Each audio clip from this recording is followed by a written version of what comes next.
It's time to feel what you've been bottling up.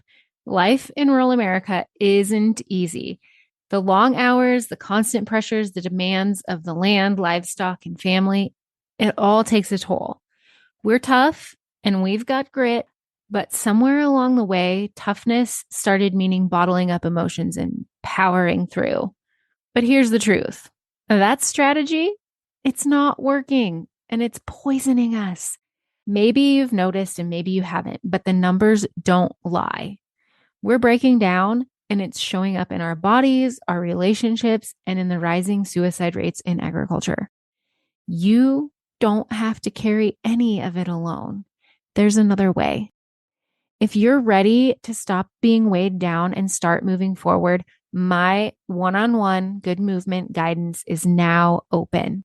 Visit the link in the show notes to learn more and see if one-on-one guidance could be for you.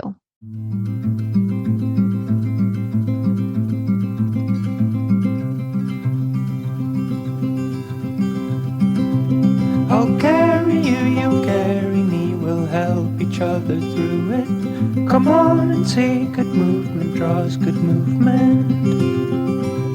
Welcome to Good Movement Draws Good Movement, the podcast where farmers, ranchers, and rural folks can grow relationally through awareness, understanding, and effective communication. Hey, it's T. I'm your host, and I, along with my guests, will be covering topics related to drawing good movement. Things like self and social awareness, brain science, positive psychology, extending grace, and so much more. We'll share tools that can help you understand why you are the way you are, why others are the way they are, and how you can use that to step out of self-told lies with grace and compassion to draw good movement in conversations, relationships, and life in rural America. Let's go draw good movement. Welcome back to the Good Movement Draws Good Movement podcast.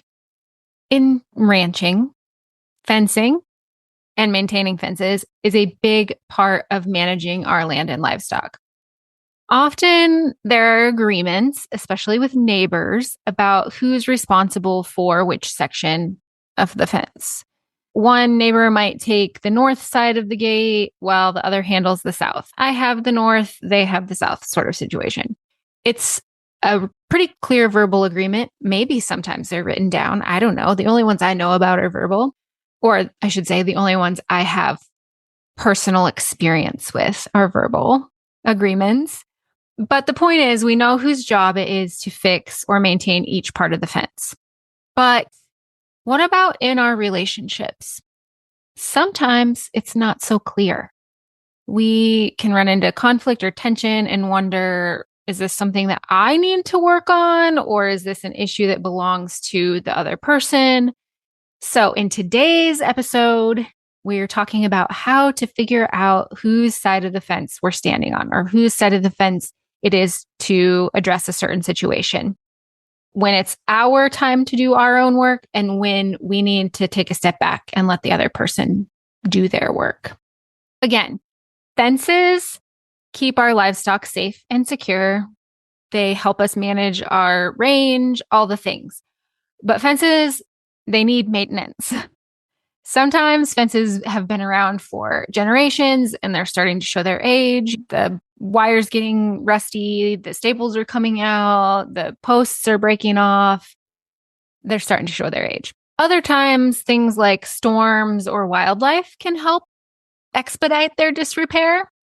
It's important to know who's responsible for fixing which section. Obviously, this isn't like cut and dry. If you go out to move your cows into a pasture that borders your neighbor and you see a few staples out or a post that needs to be put in, and it's not technically on your side of the fence, you're going to fix it because you're a good human and you want your cattle to stay where they're supposed to be, right? Right. We might have those agreements that I take the south section while my neighbor takes the north section. And if something goes wrong on my side, it's up to me to fix it. And if it's on their side, it's their responsibility. But it isn't always set in stone and with fence, right? We just explained, like, if I go out and see a staple out, I'm not going to call the neighbor and say, hey, can you come put a staple in? I'm just going to do it. And that's where it kind of differs. And we'll talk more about that when we get into the human whose side of the fence it is on. But I just like this analogy because it's a great illustration. We have those agreements. They're clear, they're well established. Both parties know exactly where their responsibilities lie. And if we didn't have this clarity, we would spend a lot of time maybe wasting our time trying to figure it out or arguing over who should fix the fence and all the things. This concept of whose side of the fence is it on, like I said, is a great illustration for how it applies to our relationships too. In our human relationships, we also have air quote fences to maintain. These fences represent things like boundaries, emotional well-being, and the health of the relationship. Just like on the ranch, it's important to know whose side of the fence the issue is on, whether it's something that we need to address in ourselves or if it's the other person's work to do. There are times when it's clear that the issue is on our side of the fence. Maybe we're feeling particularly defensive or triggered or holding on to resentment. When that's the case, it's our responsibility to work through those feelings and emotions and just work through it because we know it's ours to do. Just like it's my job to fix the fence on the south side, it's my job to tend to my own emotional and relational boundaries. That's my job. No one else can process my feelings for me. They can sit with me in them and be supportive, but they can't do it for me. That's my work to do. Now, other times, the issue is not ours to fix. The problem is on the other person's side of the fence. They might be projecting their own stress, unresolved issues, or emotional baggage onto us and the relationship. In these cases, it's really important for us to recognize that no matter how much we want to, we can't fix the fence on their side.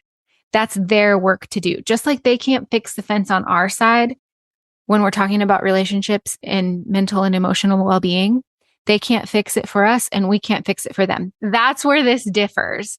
So the analogy works great because it's clear when we're talking about actual physical fences on the ranch, I fix this side, you fix this side. But there, we can hop over and fix the other person's side. When it comes to our relationships and our mental and emotional well-being, there literally are things that we can fix and things that we can't fix. The things that we can't fix are those things that are on their side of the fence. We can only fix what's on our side of the fence. Now we can do things like support them and all the things, but we can't actually fix it. So here are some signs that it's not your responsibility. It's not on your side of the fence. Reactions that seem disproportionate. If there is a reaction that seems disproportionate, if someone is overreacting to a small issue, it may be more about what they're going through than what's actually happening. So things that have happened in the past that have made this particular issue seem bigger than what it actually is. And you may or may not know what that is. But if it seems like disproportionate reaction, maybe that's on their side of the fence. Patterns that keep repeating. If this same issue keeps coming up despite your efforts to address it, it could be something the other person needs to work on. So if this is just a recurring thing or a recurring theme, and you've done what you can do, you've gotten curious, you've tried to process this, you've tried to work through this, and things still aren't improving, that might be a sign that it's not on your side of the fence to address. Another sign is emotional distance.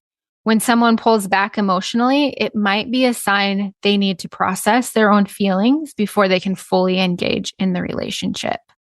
So again, in those situations, we can't process the feelings and emotions for them. We can be supportive, and supportive does not mean pushy.